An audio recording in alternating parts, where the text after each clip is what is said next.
नमस्कार दोस्तों। चलिए हम एक बार फिर स्वागत करते हैं आप सभी का YouTube चैनल हिंदी मार्गदर्शन XYZ। हमने इसके पहले व्याकरण के बारे में पढ़ा है, जिसमें वर्णमाला से हमने शुरू किया। वर्णमाला में कितने वर्ण हैं हमारे? 52। किस क्या क्या है इसमें? स्वर और व्यंजन। इसके बारे में हम देख रहे हैं। हमने इसके बारे में केवल परिचय दिया है, कितने कौन कौन स्वर है, कौन व्यंजन है। अब प्रश्न बनता है कि इसमें कहाँ से प्रश्न पूछा जाएगा, कैसे पूछा जाएगा कि जीभ के आधार पर कौन सा वर्ड अग्रभाग से कौन सा बोला जाता, मध्य भाग से और पश्च भाग से। इस तरह से मुंह के आकार के कौन सा शब्द वो वर्ड बोला जाएगा, इस तरह से हम देखते हैं। तो सबसे पहले हम स्वर के बारे में देखेंगे। हमारा हिंदी व्याकरण में स्वर आ जाएगा। तो हमने पहले स्वर देखा था, स्वर कितने थे?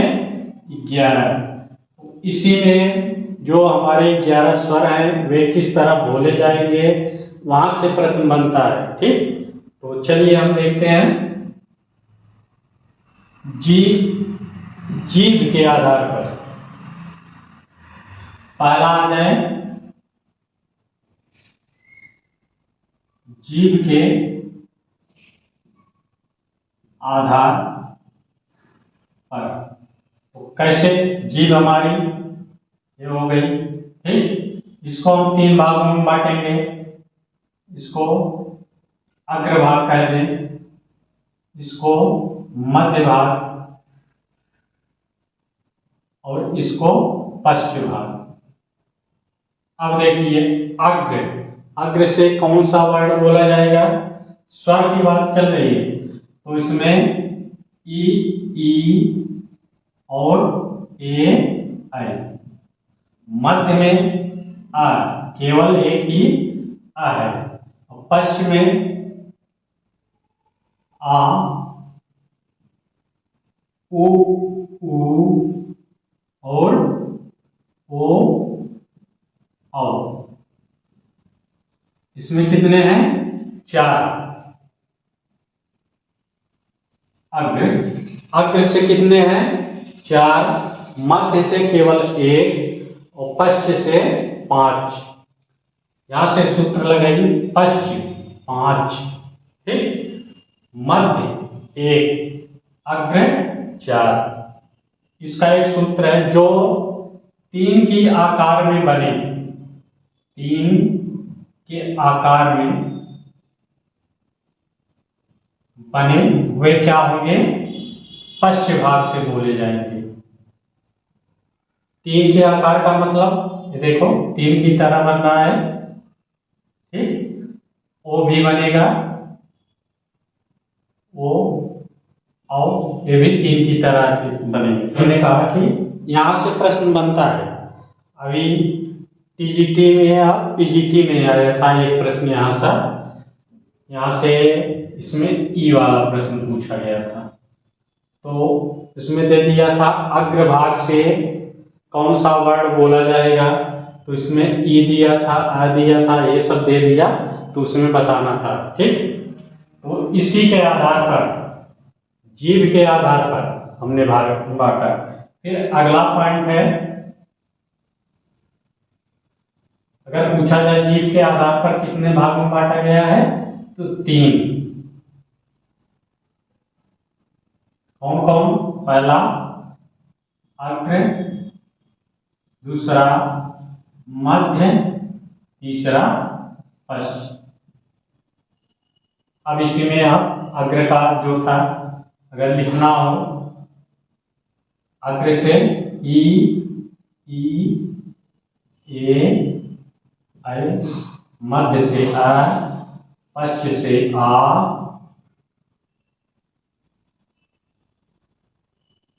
उ ओ औ। ये हो गई। अब मुख की आकृति के आधार पर देखेंगे। मुख का मतलब जो ओंठ की बनावट है, जैसे कभी पूरा खुल गया आ, ई थोड़ा खुला, उस तरह उसके आधार पर कितने भागों में बांटा गया है। दूसरा भाग, मुख की आकृति के आधार पर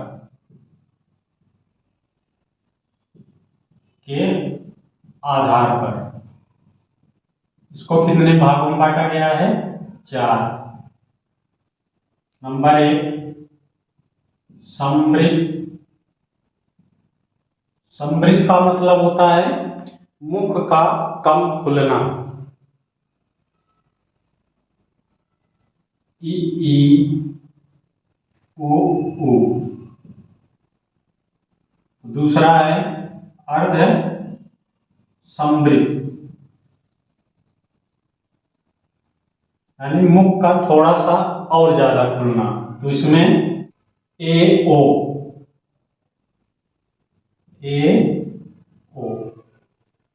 तीसरा विपरीत,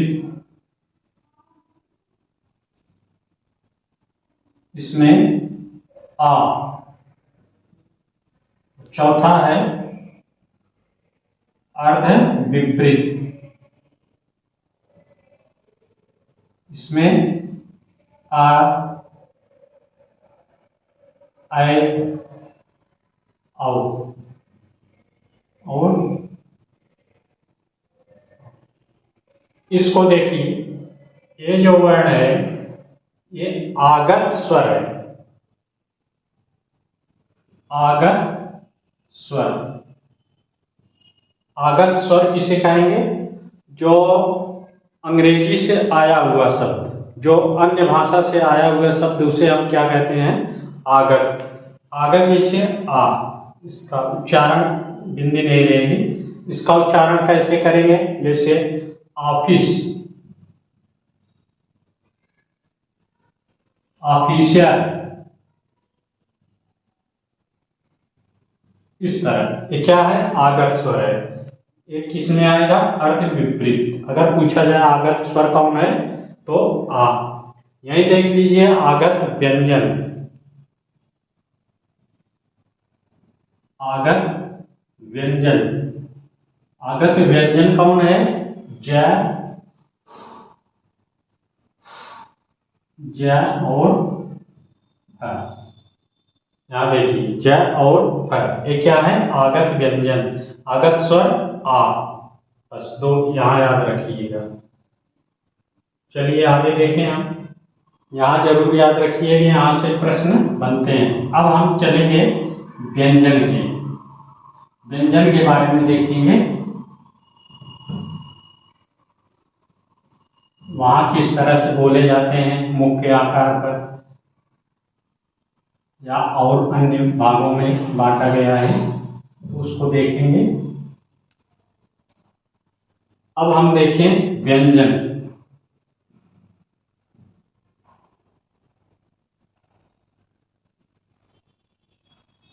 व्यंजन को नंबर 1,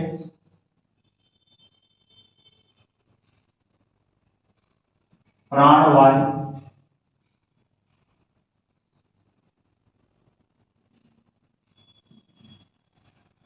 या प्रयत्न के आधार पर,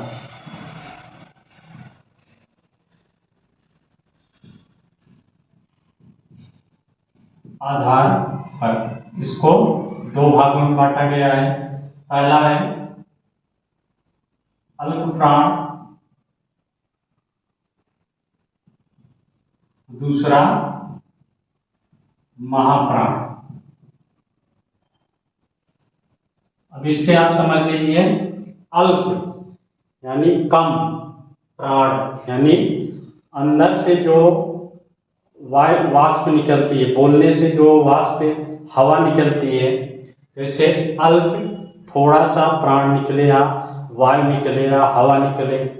महाप्राण में जब ज्यादा वायु या हवा निकले, तो इसे अल्प प्राण और महाप्राण। यहाँ से प्रश्न हमेशा पूछा जाता है, इसको याद रखिएगा।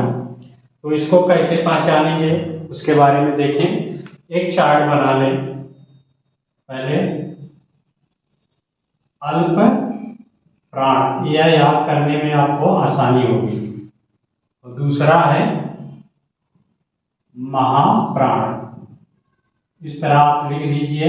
ठीक, इसमें कैसे क्या करेंगे, अब हम का वर्ग ले लें।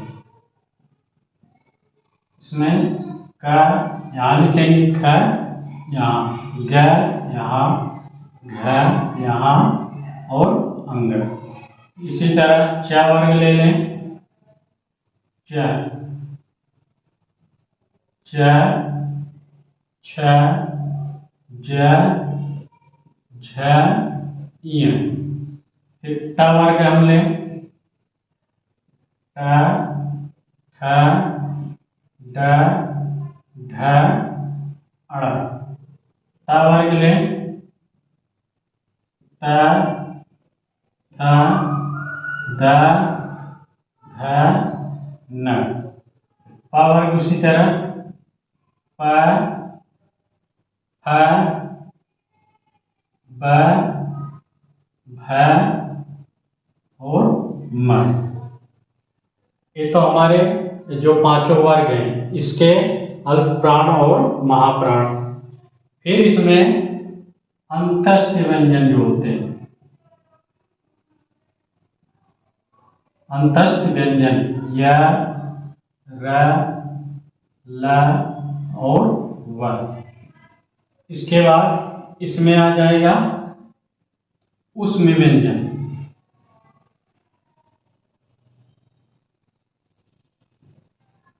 स, स, स, स, ह। ये चार हमारे अल्प प्राण। अगर प्रश्न पूछा जाए अल्प प्राण कौन है, क वर्ग, च वर्ग, ट वर्ग, त वर्ग, प वर्ग। ये जो पांचों वर्ग हैं, इसके ये पहला, ये तीसरा वर्ग और ये पांचवा। 1, 3, 5। और महाप्राण में हम पूछें तो ये दूसरा है 2 और ये 4। ये हो गए महाप्राण। और अंतस्थ व्यंजन य, र, ल, व और ऊष्म व्यंजन स, ह। इतने हो गए। इसको पहचानने का नियम हमने बताया कि आप ये चार पांचों वर्ग लिखिए, एक यहाँ, एक यहाँ, एक यहाँ, एक यहाँ। इस तरह से आप बना लें, कभी भूलेगा नहीं, ये हमेशा के लिए याद हो जाएगा। अब हम दूसरा देखें। स्वर या घोष तंत्री के आधार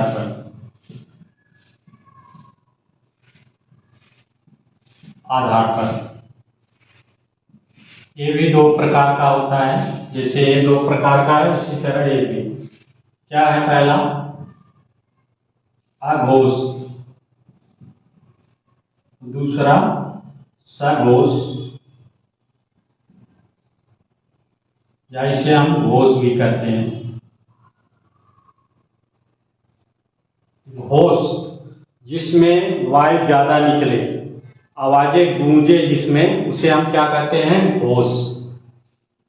तो उसी के आधार पर हम बोलते हैं कि कौन सा घोष है, कौन सा अघोष है या सघोष है। इस तरह वो पूछते हैं।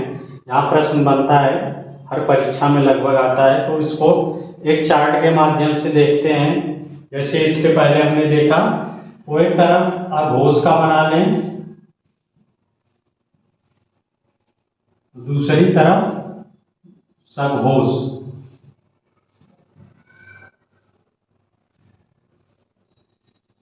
सघोष या घोष।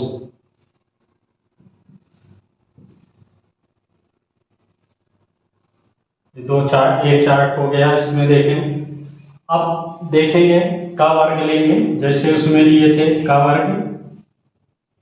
इसमें क्या है, अब जैसे एक इसमें लिखते थे, कि इसमें इस तरह नहीं लिखेंगे। इसमें क, ख, ग, घ, अंग। च वर्ग, च, छ, ज, झ, ञ।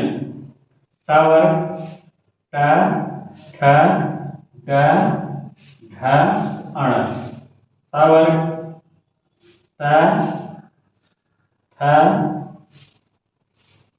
द ध और न, प वर्ग प फ ब भ म, ये हो गए। और इसमें आता है जो हमारे तीनों स होते हैं, स स, ये तीनों स किस में आएंगे? अघोष में। अब इसमें देखिए, इसमें क्या आएगा? जो हमारे पूरे स्वर हैं, 11 स्वर हैं, स्वर आएंगे आ ई उ री ए ओ औ, ये पूरे। और इसमें अंतस्थ व्यंजन आएगा,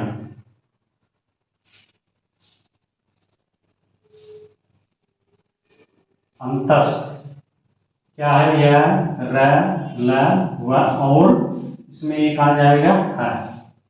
इतना याद रखिएगा, यहां दिखाई नहीं दे रहा हो तो अंतस्थ व्यंजन यहां देख लीजिए, य र ल व और ह, इतने आ जाएंगे। क्या है? अंतस्थ। देखो, अघोष में क ख च छ ए, वर्ग का पहला और दूसरा, और स सघोष या घोष में 3 4 5 11 जो है स्वर हैं और 4 अंतस्थ हैं और एक है। ये हमारे इतने इसमें आ जाएंगे, इसको याद रखिएगा। यहाँ से हमेशा एक प्रश्न बनता है, इसको जरूर याद रखिएगा। अब हमने देखा प्राणवायु के आधार पर और स्वर या घोष के आधार पर दो भागों में बांटा गया है। फिर इसके बाद और कुछ देखें कैसे बोला जाता है।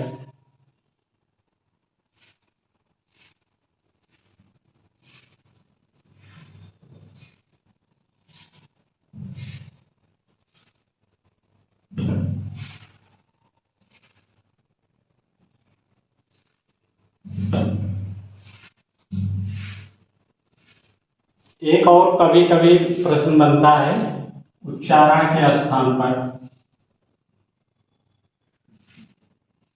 उच्चारण के आधार पर 3 भागों में बांटा गया है। पहला संयुक्त,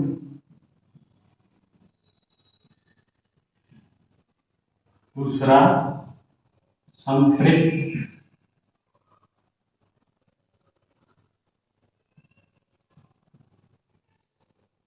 तीसरा युग्मक।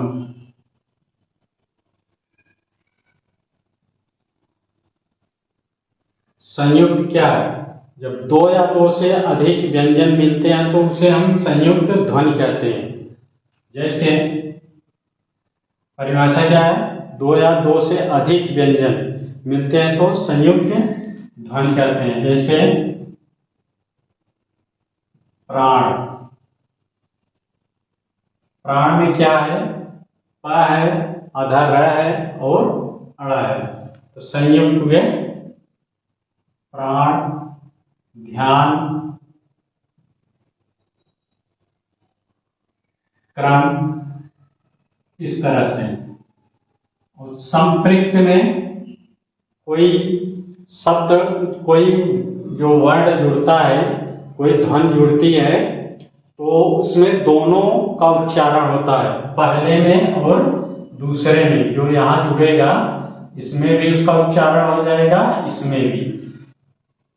तो वो शब्द क्या है? इसे संबल,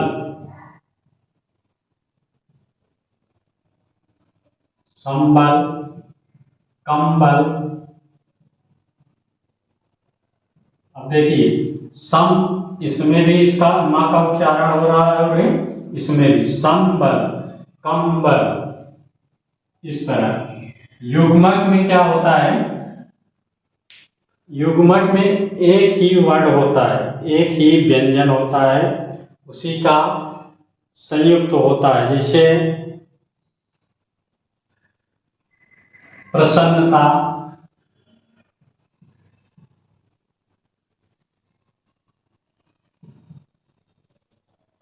प्रसन्नता आप देखिए यहाँ एक ही वर्ण है, न दो बार जुड़ा है।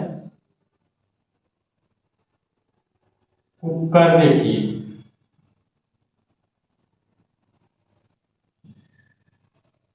कुकुर, ठीक, यहाँ भी दो बार कर जुड़ा है। इसी तरह संयुक्त में दो या दो से अधिक वर्ण जुड़ते हैं, यानी व्यंजन जुड़ते हैं, और संयुक्त में एक ही वर्ण जुड़ेगा लेकिन दोनों में उच्चारण उसका होगा, पहले और दूसरे में। और युग्मक में एक ही व्यंजन दो बार जुड़ेगा, एक आधा एक पूरा, तब वहाँ क्या होगा, युग्मक। ये कभी कभी पूछा जाता है। आइए अब एक सूत्र के माध्यम से सभी का उच्चारण करेंगे। जैसे गले से, कंठ से, तालु से, दांत से, कहाँ से किसका उच्चारण होता है, स्वर या व्यंजन का, तो एक ही सूत्र में सब कुछ आएगा। इस तरह से देखिए, पहला सूत्र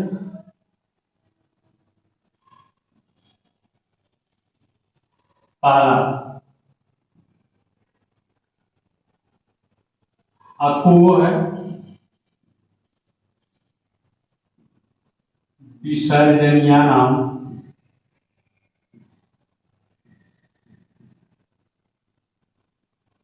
कंठर, कंठर माने कंठ से, आ, आ,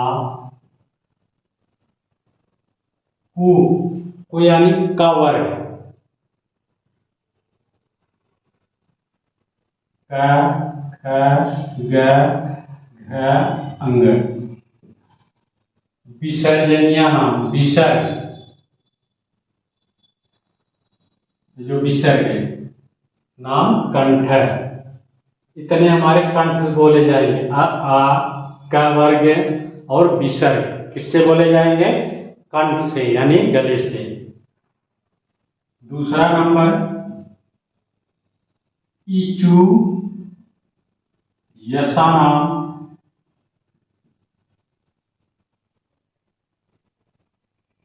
तालु। अब इसको कैसे, ई, च वर्ग, च, छ, ज, झ, य और स, य और स, बड़ा स, ठीक। स नाम तालु, कहां से बोले जाएंगे ये सब, तालु से। तीसरा ऋतु, रसाणाम, मूर्धा। अब इसमें री, ठ वर्ग, ठ, ड, ढ, अण, र और स, इतने क्या है, मूर्धा है, मूर्धन्य, ठीक। री, ट वर्ग और र और स। चौथा ली,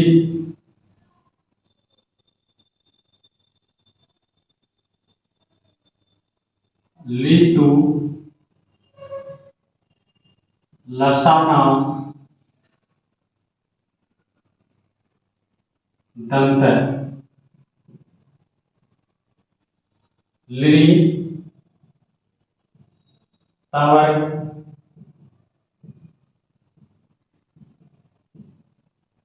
ल और स, ये सब,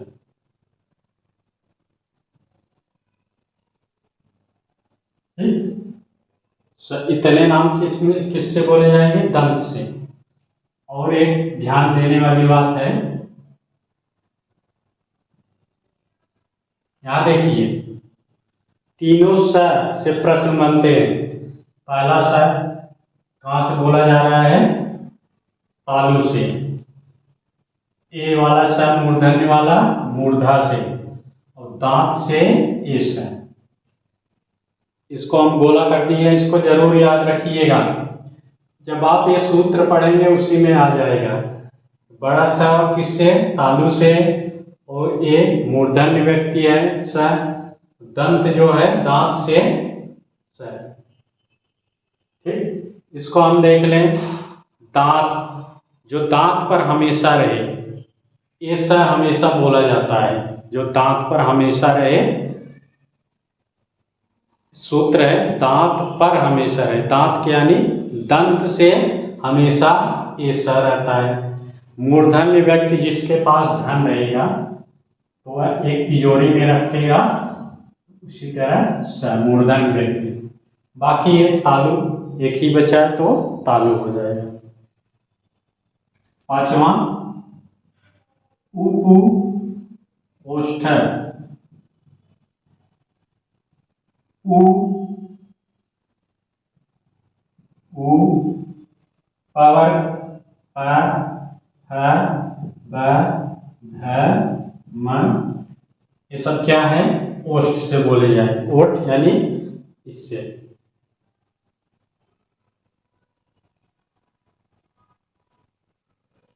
छठवां ए तय दो। ए तय दो,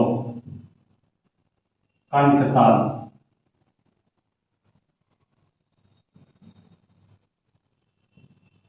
और सातवां ओ तव दो। ओ तव कंठोष्ठव।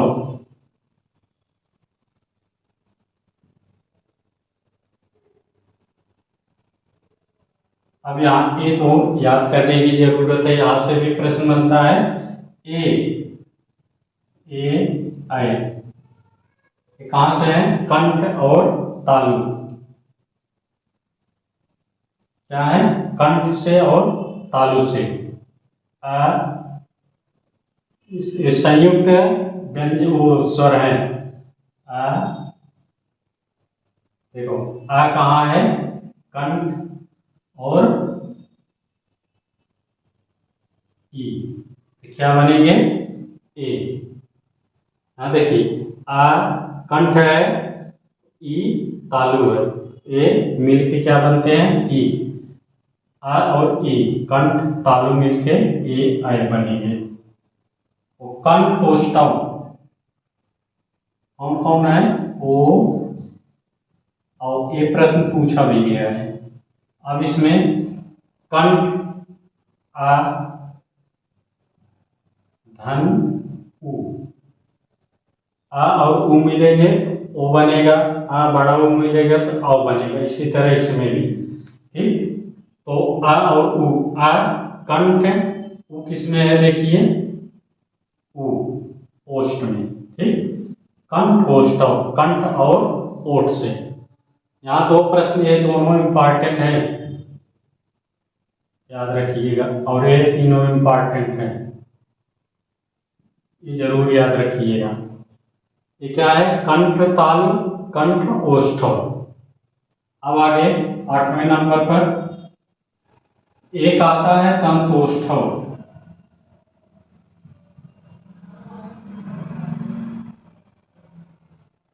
वह दंतोष्ठव कौन है? दांत और ओष्ठ से कौन बोला जाता है? वह। वह बोलिए, वह। दांत और ओठ से वह। अब एक आएगा 9वां वर्ष।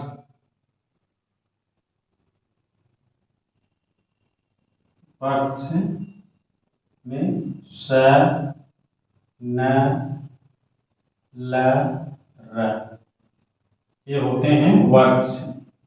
और द्विगुण हमने बता दिया है, डड है। और आगत ध्वनिया बताया है। आगत ध्वनिया कौन कौन है? स्वर में क्या है? आ, स्वर में आ है और व्यंजन में ज, इस तरह बिंदी है, इस तरह आ ज प ए आगत ध्वनियां है। एक और आता है स्वर यंत्री या तो काकल्य बोलते हैं। कौन है? एक है और एक आ। ये क्या है? काकल्य, ह और अ। तो हमने पूरा आज वर्णमाला समाप्त किया। इसमें पूरे 52 वर्णों को देखा, जो 52 हमारे वर्ण हैं उसके बारे में देखा। इसमें सबसे खासियत बात जहाँ से प्रश्न बनता है, गले से, ओठ से, नाक से, इस तरह से हमने प्रश्नों को विस्तार से पढ़ा है। जो भी प्रश्न बनेगा आप इसमें गलती नहीं करेंगे। ये सूत्र जरूर याद रखिए, इससे आपको बहुत लाभ मिलेगा इस सूत्र से। और जो भी प्रश्न बनेगा जहाँ से बनता है, सबसे महत्वपूर्ण ये प्रश्न है, ये प्रश्न है। और जो इसके पहले हमने बताया स्वर में कौन कहाँ से बोला जा रहा है, उसके बारे में, व्यंजन में कौन कहाँ से बोला जा रहा है, उसके बारे में सब कुछ हमने विस्तार से आज देख लिया। तो एक हमारा आज का टॉपिक समाप्त हुआ, व्यंजन। इसके बाद अगला टॉपिक होगा, तो आप इस वीडियो को बराबर देखिए, इस चैनल को सब्सक्राइब और लाइक कर दीजिए और अपने दोस्तों को ज़रूर शेयर करिए। जो कंपटीशन की तैयारी कर रहे हैं या हाई स्कूल इंटर में हैं, उनके लिए भी महत्वपूर्ण है। तो इसी के साथ जय हिंद, नमस्कार।